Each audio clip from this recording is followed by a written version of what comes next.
Czechoslovakia came into existence after the collapse of the Austro-Hungarian Empire. It was a state made up of both Czechs and Slovaks, and also Ruthenians. But as many of you will know, the Czechs and the Slovaks were both separate during their time under the Habsburgs, with the Czech lands being run as the Kingdom of Bohemia and Moravia, and the Slovak lands were a part of Hungary. But why was it that when the Austro-Hungarian Empire fell apart, these two peoples combined to form Czechoslovakia instead of both being independent separately? So when Austria-Hungary became embroiled in the First World War, both peoples saw an opportunity. The man that led the movement to break away from Vienna and Budapest was Tamas Masaryk, who pushed for both Czechs and Slovaks to build a single country after independence. He personally wanted to create Czechoslovakia because he was born here and so grew up surrounded by both peoples and saw their cultural similarities. But beyond this, there were pragmatic reasons for the union. The first reason was safety. The founders of Czechoslovakia believed that they needed each other if they were to survive the designs of their neighbours. There were some mild disagreements with Poland to the north over some territory, but Prague's main concern was Germany, or more specifically the number of Germans living on its western border.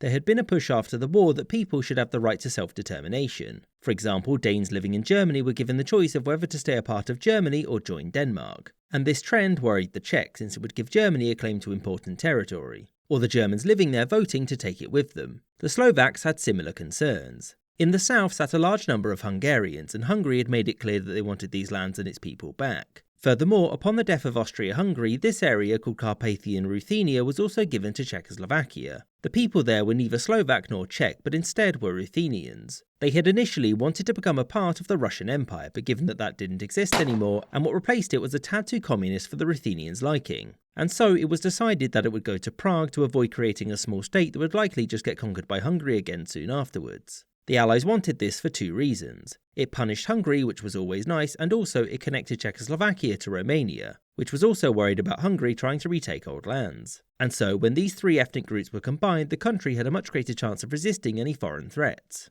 The second reason was that whilst the Czech lands had a great deal of industry, its agricultural lands weren't that great, whereas in Slovakia it was the opposite. And as such, the two could help each other, with Slovakia acting as a breadbasket for the country, whilst the Czechs would provide the means of modernising Slovakia by building new factories and a university there. The rights of non-Czechs in the country were guaranteed by the League of Nations in 1919. This of course had one exception, the Polish, since they were added to the country in 1920 when Czechoslovakia occupied these lands. There were concerns about the German regions in the west of the country, but the Prague government lied about how many Germans there were, and also it was inconceivable that either Germany or Austria would receive lands after the war.